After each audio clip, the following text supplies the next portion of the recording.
سل بني إسرائيل كم آتيناهم من آية بينة ومن يبدل نعمة الله من بعد ما جاءته فإن الله شديد العقاب. زين للذين كفروا الحياة الدنيا ويسخرون من الذين آمنوا والذين اتقوا فوقهم يوم القيامة والله يرزق من يشاء بغير حساب. كان الناس أمة واحدة فبعث الله النبيين مبشرين ومنذرين وأنزل معهم الكتاب بالحق ليحكم بين الناس فيما اختلفوا فيه وما اختلف فيه إلا الذين أوتوه من بعد ما جاءتهم البينات بغيا بينهم فهدى الله الذين آمنوا لما اختلفوا فيه من الحق بإذنه والله يهدي من يشاء إلى صراط مستقيم. أم حسبتم أن تدخلوا الجنة ولما يأتكم مثل الذين خلوا من قبلكم مستهم البأساء والضراء وزلزلوا حتى يقول الرسول والذين آمنوا معه متى نصر الله ألا إن نصر الله قريب. يسألونك ماذا ينفقون قل ما أنفقتم من خير فللوالدين والأقربين واليتامى والمساكين وابن السبيل وما تفعلوا من خير فإن الله به عليم. كتب عليكم القتال وهو كره لكم وعسى أن تكرهوا شيئا وهو خير لكم وعسى أن تحبوا شيئا وهو شر لكم والله يعلم وأنتم لا تعلمون.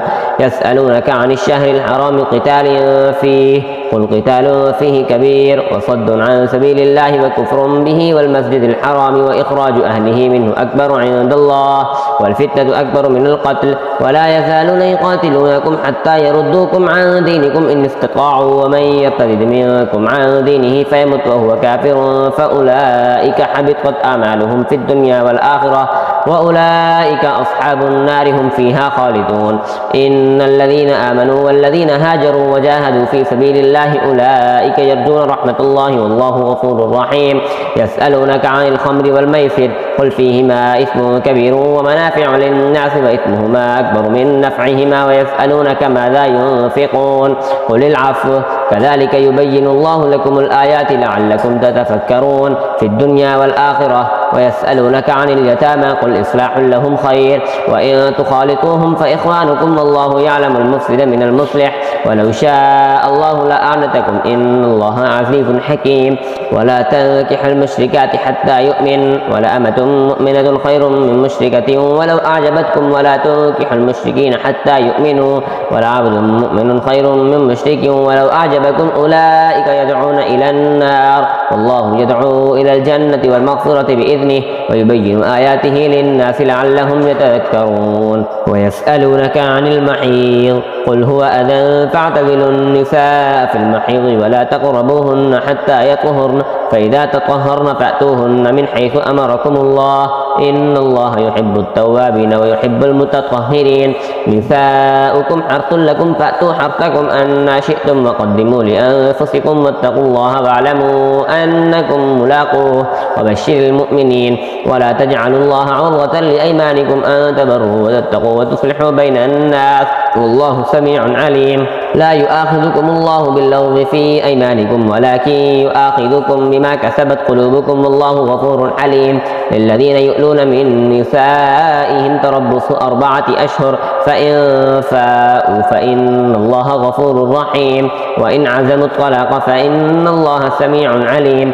والمطلقات يتربصن بأنفسهن 3 قروء ولا يحل لهن أن يكتمن ما خلق الله في أرحامهن إن كن يؤمن بالله واليوم الآخر وبعولتهن أحق بردهن في ذلك إن أرادوا إصلاحا ولهن مثل الذي عليهن بالمعروف وللرجال عليهن درجة والله عزيز حكيم. الطلاق 2 فإمساكم بمعروف أو تسريح بإحسان ولا يحل لكم أن تأخذوا مما آتيتموهن شيئا إلا أن يخافا ألا يقيما حدود الله فإن خفتم ألا يقيما حدود الله فلا جناح عليهما فيما افتدت به تلك حدود الله فلا تعتدوها ومن يتعد حدود الله فأولئك هم الظالمون.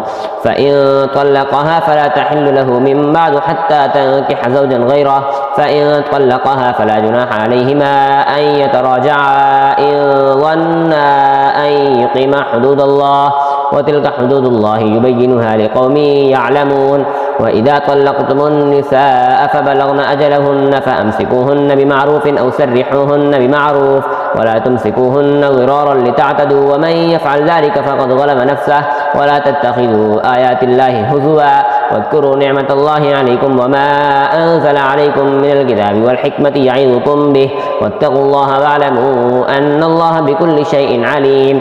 وإذا طلقتم النساء فبلغن أجلهن فلا تعضلوهن أن ينكحن أزواجهن إذا تراضوا بينهم بالمعروف ذلك يوعظ به من كان منكم يؤمن بالله واليوم الآخر ذلكم أزكى لكم وأطهر والله يعلم وأنتم لا تعلمون. والوالدات يرضعن أولادهن حولين كاملين لمن أراد أن يتم الرضاعة وعلى المولود له رزقهن وكسوتهن بالمعروف لا تكلف نفس إلا وسعها لا تضار والدة بولدها ولا مولود له بولده وعلى الوارث مثل ذلك فإن أرادا فصالا عن تراض منهما وتشاور فلا جناح عليهما.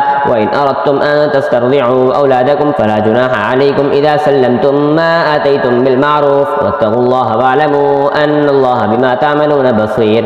والذين يتوفون منكم ويذرون أزواجا يتربصن بأنفسهن 4 أشهر و10 فإذا بلغن أجلهن فلا جناح عليكم فيما فعلن في أنفسهن بالمعروف والله بما تعملون خبير. ولا جناح عليكم فيما عرضتم به من خطبة النساء أو أكننتم في أنفسكم علم الله أنكم ستذكرونهن ولكن لا تواعدوهن سرا إلا أن تقولوا قولا معروفا ولا تعزموا عقدة النكاح حتى يبلغ الكتاب أجله واعلموا أن الله يعلم ما في أنفسكم فاحذروه واعلموا أن الله غفور حليم. لا جناح عليكم إن طلقتم النساء ما لم تمسوهن أو تفرضوا لهن فريضة ومتعوهن على الموسع قدره وعلى المقتر قدره متاعا بالمعروف حقا على المحسنين. وإن طلقتموهن من قبل أن تمسوهن وقد فرضتم لهن فريضة فنصف ما فرضتم إلا أن يعفون أو يعفو الذي بيده عقدة النكاح وأن تعفوا أقرب للتقوى ولا تنسوا الفضل بينكم إن الله بما تعملون بصير. حافظوا على الصلوات والصلاة الوسطى وقوموا لله قانتين. فإن خفتم فرجالا أو ركبانا فإذا أمنتم فاذكروا الله كما علمكم ما لم تكونوا تعلمون.